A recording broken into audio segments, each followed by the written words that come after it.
Hey, I want you to stop what you're doing, unless you're driving, and go sign up for our newsletter.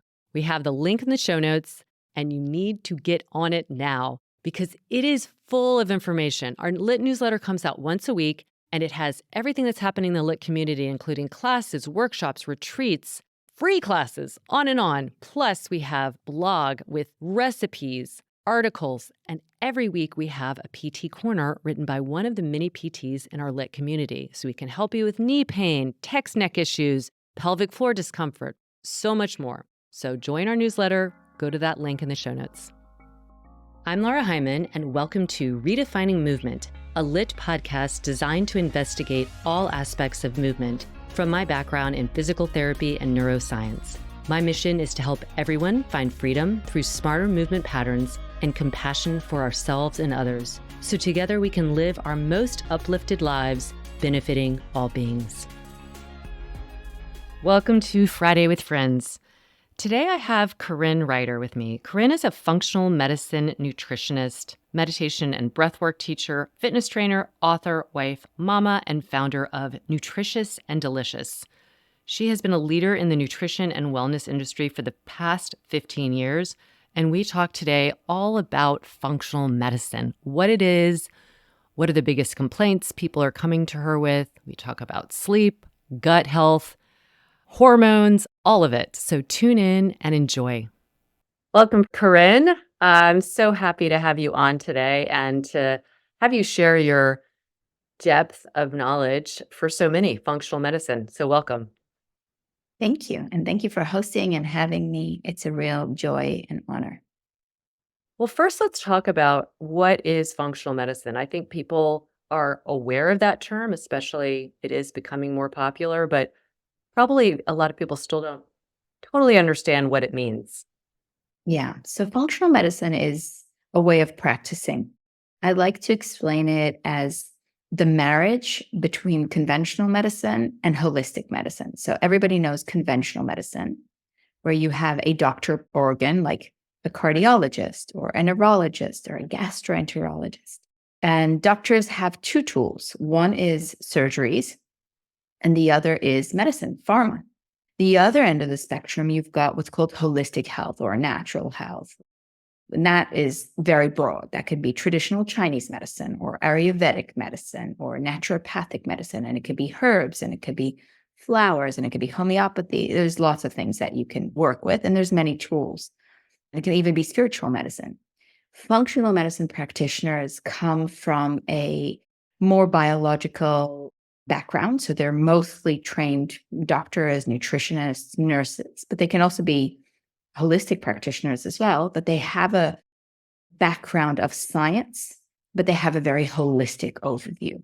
And what functional medicine says, there is a root cause, or there are a few root causes for the disease.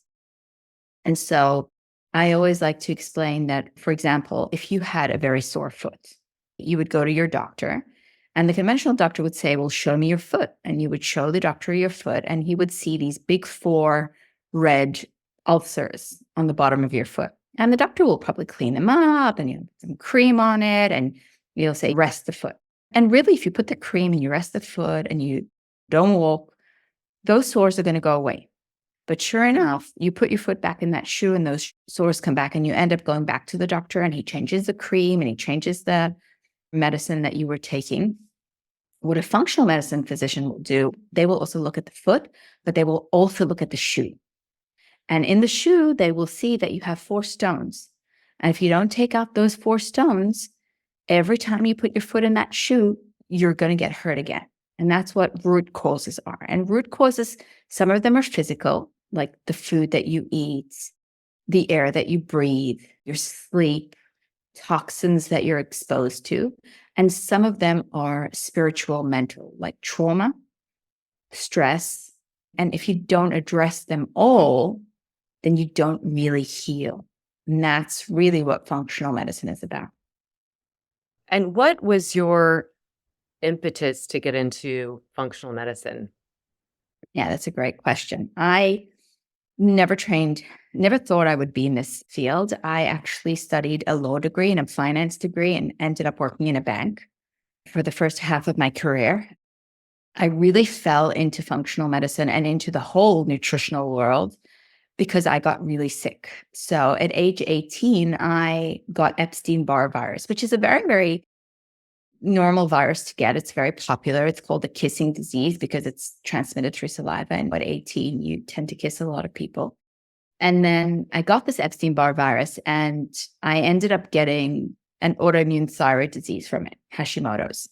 At the time, I wasn't diagnosed with it. I was just told my thyroid is really slow and I was having this real fatigue take over me. And because my dad's a doctor, my dad's an MD, I got to see the best doctors. I went to see all the top guys, and everyone was just like, oh, you're fine. Just take this medication. And every time I would come back and I'd be like, no, I'm really not fine. And they would be like, oh, swap the medication. And I started to notice that I was piling on conditions. I started off with the thyroid and the fatigue, and then it started my skin. I broke out in eczema all over my face and my body. Then I started to have real issues with my eyes where I was having real dry eyes and I couldn't put contact lenses in anymore. And being a young woman, that was a priority for me to not wear glasses. Today, I wear them pretty proudly. But, it was a thing for me. And I was struggling with a lot of gut issues. I was struggling with a lot of candida. Nothing that was crippling, but it was affecting me. It was affecting my mood too. And I was secretly struggling with a lot of anxiety and depression. I was functioning because I am that type of personality that can function really well. But I think I had an aha moment when I was 25, when I was with a group of friends in Tokyo. And every time I would go out and have a big night, I would come back and I'd be like debilitated for 2 weeks. I couldn't work. I couldn't function. And I was lying in this hotel bedroom in Tokyo thinking, wow, all my friends, they can do it. They can party and they can work. And I'm so young and I'm just so fragile. And I thought to myself, something must be really wrong with me if I can't do this. And I started to Google, and granted, this is like a good 15 or more years ago, even more. Google wasn't that amazing in those days, and there wasn't that much information. But I started to read about maybe something that I'm eating. Maybe I can take something. Maybe there's a supplement that can help me. And that's how I actually got into nutrition. And I ended up enrolling myself in nutrition school, in naturopathic nutrition in Australia, in Sydney. I studied my first degree in medical nutrition. And I did it as a part-time thing in the evenings after work just to help myself. And that did help me a lot. I did feel much better and I got healthier. However, I didn't completely heal. I still had very high antibody levels to my thyroid. I then had my babies. And after my second child, my body went into a huge autoimmune meltdown. And I wasn't sure why. I was thinking, I'm eating this beautiful organic food. I'm exercising. I live a very clean life. And that's when I found functional medicine. That's when I kind of dove deeper and I realized that I had a lot of root causes that I wasn't addressing. I tell people, it took me a good 15 to 20 years to really understand my root causes, to dig in, to figure it out, to peel the layers off. I had exposure to mold. I had lots of gut issues. I had a mouthful of amalgam fillings that were leaking mercury into me. I had taken copious amounts of medication, steroids, and I was on the oral contraceptive pill for ages and ages. I had just so many root causes that I needed to work on to fix. And it took me a long time. And that's really where functional medicine saved me because I realized firstly what I needed to do. And then I made a plan and that gave me a lot of hope. When you have a plan and you understand and you're like, okay, I know what I need to do. And it's going to take me time, but I'm going to feel better. And for me, I have 2 autoimmune diseases. And I have to say, I'm in my 40s now and I feel much more alive, much more vital than I did in my 20s. Not from like an external point of view, from an internal, vital kind of point of view. And that I think I attribute to working through the functional medicine portal, where I wouldn't have ever achieved that if I would have stayed in the conventional medicine world. There's a lot to go into there. Let's first just tackle mold because I feel like mold is one of those that people have no idea. You think you're going to just see mold growing and be able to identify it. I just was with a friend of mine from college and she found out similarly, you just had a complete shutdown of her energy and everything. And all the doctors were saying, "It's typical. You're a middle-aged woman with kids." And that was their answer. And finally, she went to a functional doctor and said, "Let's look into this. This sounds some underlying things are going on." And sure enough, there was mold toxicity. So, how does one know, first of all, that they could potentially have been exposed to mold? And how do you test besides remediating? What else do you take to get rid of the mold that has been living in your body? So, firstly, if you're not feeling well, you got to tackle the low lying fruit. You got to make sure you're sleeping well. You got to make sure you're eating well, a non inflammatory, good quality diet that's high in protein. You got to make sure that you're exercising, you're moving well. If you tackled all the basic stuff, you check your blood, you see you don't have nutritional deficiencies, you see that your thyroid is working well, you check your hormones. Are they functioning? Are they not? Is it some major stress that you're going through? I mean, I first tackle all the low-lying fruit before I go into mold. It is, though, a question that I ask a lot. I lived for a good 15 years in Asia, in Hong Kong and Singapore. Mold is a huge issue there because it's very hot, humid countries that they use a lot of AC. And I was pretty sure that mold is pretty much very popular there. However, that's not true at all. Mold is prevalent everywhere. And my first exposure to mold was in Sydney, which is also a very humid city, but it's not as hot and humid as, say, Asia. After I got into mold, I learned a lot about it. I realized that it's anywhere in the world that you use AC or heating. It's very hot outside and you're cooling your house, then there will be mold forming in places where there's condensation. And the same if it's very cold outside and you're heating your house, then there will be mold forming in problematic areas where there's not enough ventilation. And that could be anywhere from bathrooms to closets to furniture. And today we also use furniture that's very cheap. And when we use cheap furniture as well, that's the type of furniture that actually gets moldy very quickly. So we don't realize it, but a lot of like our beds have mold. And also we're not very much aware about changing a lot of the things. Like not a lot of people know they need to change pillows and mattresses frequently. I mean, not every year, but every couple of years there's a request for that. And those things gather a lot of dust mites, and dust is a huge portal and feeding into the mold issue of the house. So, I mean, it all kind of works together. Dust, mold, they work together. Dust is the food of the mold. So it is something that I get into, but I don't rush into it. I first want to see if the rest of the stuff is working well. If I suspect mold, it will usually be with people that have a lot of upper respiratory issues, like chronic sinusitis, for example. Chronic sinusitis is nearly always related to some sort of mold issue. Eczema in children is another big one that I see. There's mold there. People with allergies and their allergy system is just hyperactive, like mast cell syndrome. You just get allergic to anything. You break out in hives and everything. Then I'm looking at mold. That's a big one as well. How do we test? There are tests that can be done. These are usually urine tests. They're functional medicine tests. So you have to do them through a functional medicine practitioner and you have to do them through someone that has access to these tests. These are not tests that you can get done like in a conventional doctor. But more importantly, actually, is having your house checked for mold. And you were right. It's not only that black mold that you see. Sometimes you have mold in the house that is not black. You can Google it and you can try and look for yourself. You can use a torch. You need to close the lights, but you need to actually look under desks, behind fridges, and the little nooks and crannies in the house. And that's where you can see the growth of this, like a mushroomy type of growth that kind of grows on the furniture. And that's mold. Sometimes there'll be a very strong smell of mold. Like I've gone into cinemas and I've gone into older houses. You can smell the mold. And if you go into a place and you start sneezing, then you're like, okay, that's mold.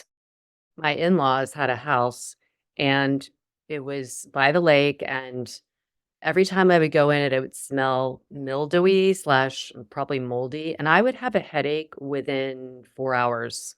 And I always thought, that's good. I'm highly sensitive. Like my body's giving me quick feedback. Similar to smells, when you go into a car where somebody has a scented thing, that fake fragrance that feel like it's so toxic, it's like my body responds to that. Exactly. So really that's what we're looking for with mold, just to kind of see if there isn't something in the house. It needs to be treated well. You can't just wipe it off with some vinegar or some Clorox. It needs to be treated. And then you need to learn how to keep your house mold free, which is a lot to do with ventilation and also cleaning areas that are prone to mold growing areas. And this is very important to do this with proper protection gear, because if you then clean it and breathe it all in, that can get into your lungs, and that's very dangerous. And then if we do know that you've had mold exposure, then we need to work on helping you detox it out. And that needs to be done very meticulously. All functional medicine practitioners should take detox very seriously, because it can make you very ill if you're not ready for it. So we really work on the nutrition on the base. We make sure that everything is no nutritional deficiencies, the diet is good, fix the gut.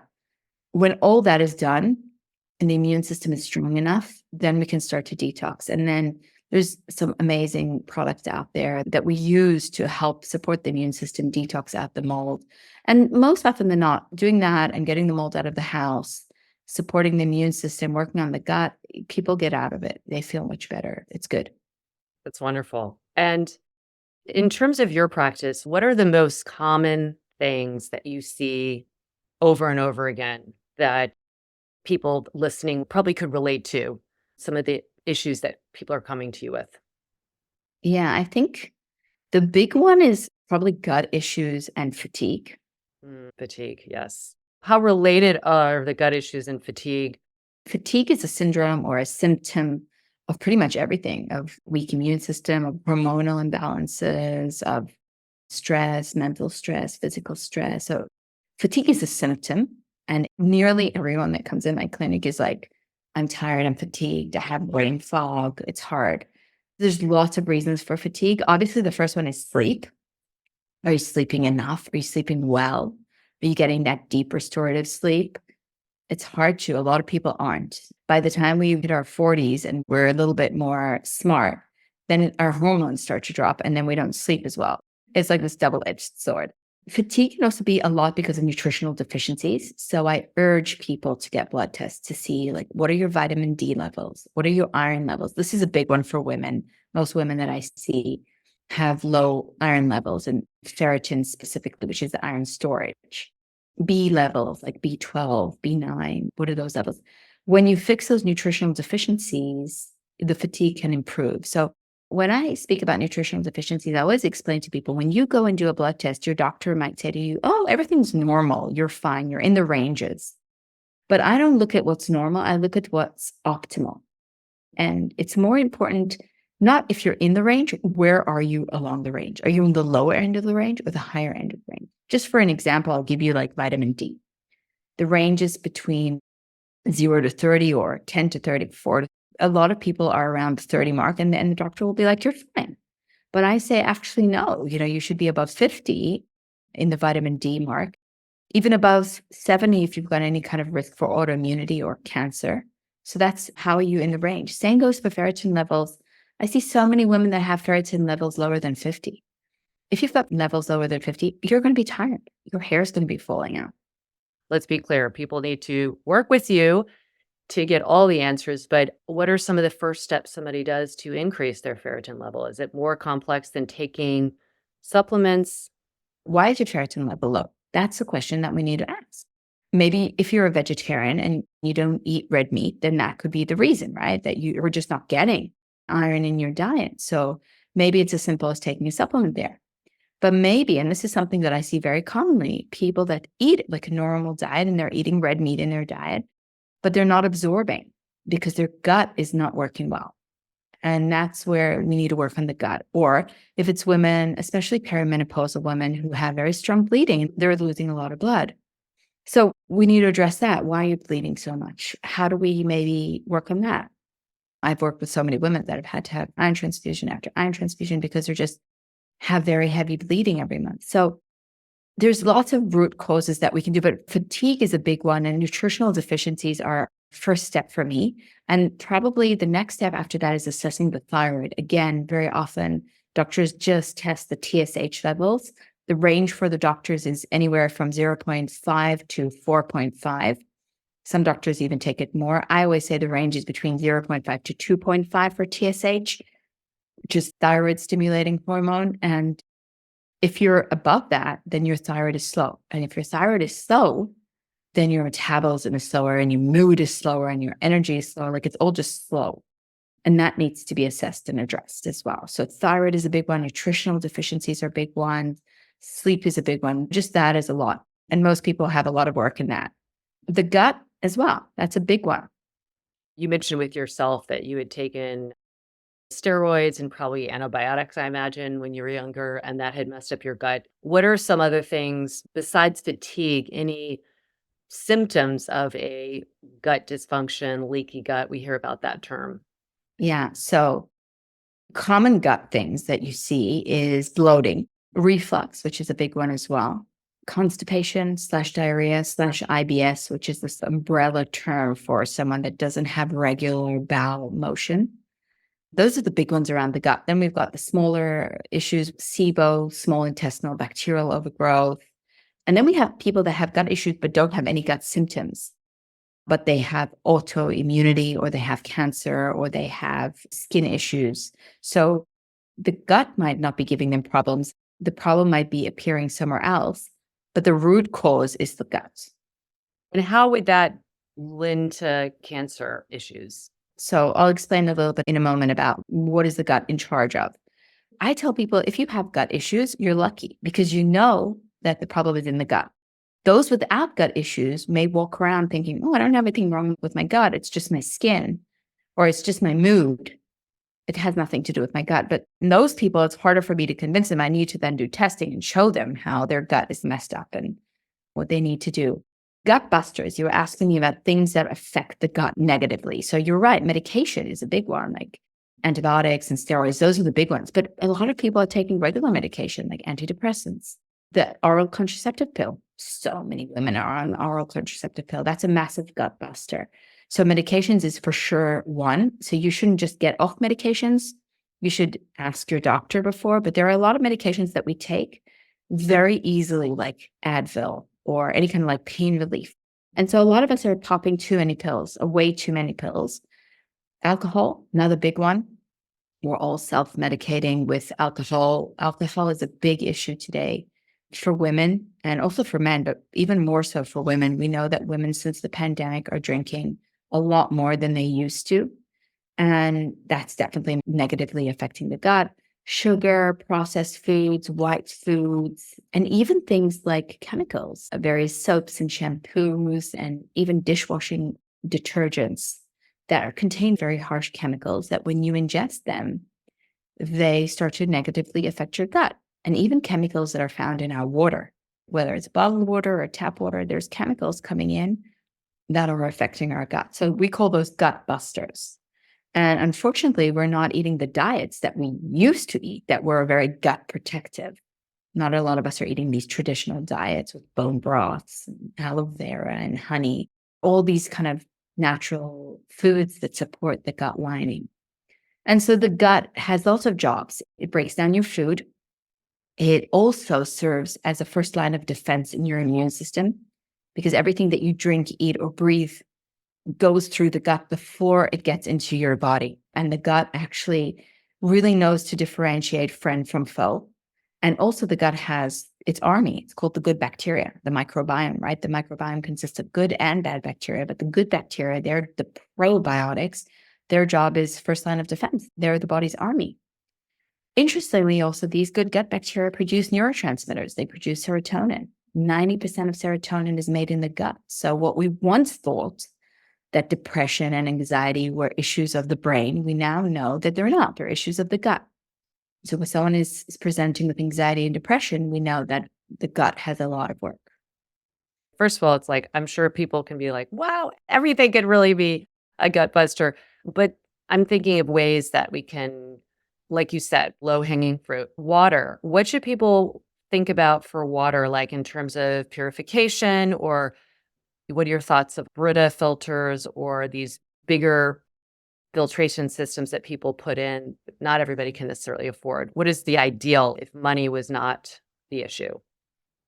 It really depends where you are in the world because different places in the world have different water qualities. And it's important to check in the place that you're living, what is the quality of the water? But in general, the idea is to stay away from bottled plastic water because very often it's distilled. It means it's kind of dead water. It has no living energy in it. And also it's coming in plastic, which is bad for the earth and bad for you. The idea is to try and focus more on tap water that has been filtered well. And when I say filtered well, it means that we're using charcoal filters to filter out chemicals like chlorine and also all kinds of contaminants and bacteria and stuff like that, but also other things like fluoride, for example. You want to be filtering out fluoride. So the Brita is a very simple filter. I wouldn't say it's the Rolls Royce. I wouldn't say it's even a very good quality filter. It's a simple filter. There are a couple companies that I like, none of them that I work for, just stuff that I use at home that I like. There's a company called Epic Water Filters that is very similar to the Brita. It's like a jug, and you can put it on your kitchen counter. And that's something that's convenient for people that don't want to invest in a big water filter system. You're right. The big water filter systems are very expensive. And also, not everyone wants to invest in something like that. If you're renting an apartment, you don't want to do a reverse osmosis in your kitchen, right? There is Aqua True or True Aqua. That's a combination of a charcoal-based filter and a reverse osmosis, but it's also on the countertop. So there's a lot of research and there's a lot of good companies, and it's a good idea to get a water filter. I would say it's probably one of the first things people should do because water is something that you should be drinking every day, 3 liters a day. If you just do one thing, it's get a good quality water filter and drink a lot. Yes, hydration is another thing I think when people are tired, sometimes they need to think like, are you drinking enough? Because that can fatigue you. I know for me, that's my first thing. Like, have I drank enough? Did I have enough to eat or whatever? And how about like for the water that we are putting on our bodies, like showering or bathing? Same idea, try and do some filtering there. If you can, yeah, those filters are much cheaper. Your skin is the biggest organ and it absorbs everything that you put on it. So obviously, filtering the water is a great one if you can. And then also, I forgot to say with the water filter, it's also a good idea to remineralize the water once you've filtered it because you're filtering out minerals as well. So it's a good idea to remineralize the water. And there's various ways you could buy mineral stones and put them at the bottom of your water filter, or you can buy mineral drops and add them in. That also helps a lot. Let's talk about your offerings because I'm sure you do individual sessions with clients. Do you do them virtually? Like, could you have a client in the United States, or is that you really need to see the people in person?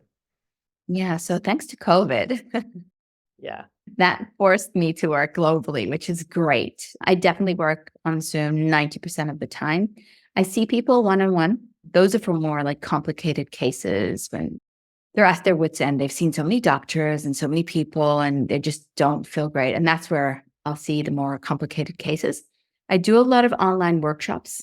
What I love about my workshops is how beautiful it is that I get people from all over the world, which is always fun on various topics, whether it's hormones and midlife for women, if it's weight loss, if it's ADD and ADHD, if it's cancer. I do a lot of online workshops. If you follow me on socials or if you're on my newsletter, then you'll know that I do a lot of online workshops. And the idea with the online workshops is that if you can't afford to see me, one-on-one, at least you can get access to all the information. Like even with ADHD, I did the workshop because I was so passionate about it. And I knew that a lot of parents couldn't afford to come see me privately, but I was like, I want this information to be out there so that everybody can know it. And I've written lots of ebooks and short videos and stuff like that that you can access on my website. So it really fits every budget. Everybody can find something that they'll benefit from.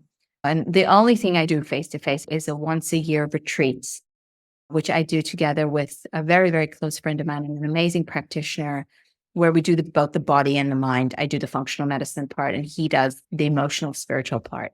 And that's a very healing experience that we typically do in very beautiful places in the world. So yeah, you should join. I would love to. I would love to. We'll have to talk about that. So, Karin, where can people find out more about you? Of course, we'll have this in the show notes, but you obviously have such a wealth of knowledge. And I think we could just talk forever about all this stuff. And I just love that you have followed your passion. I think that it shows so much that this wealth of knowledge comes from your own curiosity and compassion that you want to share. Yeah, thank you. I'm lucky that I can follow my dream. So I'm on social media. Instagram is Karin Gauji Berry, like the berry. And then my website is nutritious and like Nelly delicious.com. I'm sure you'll put a link there.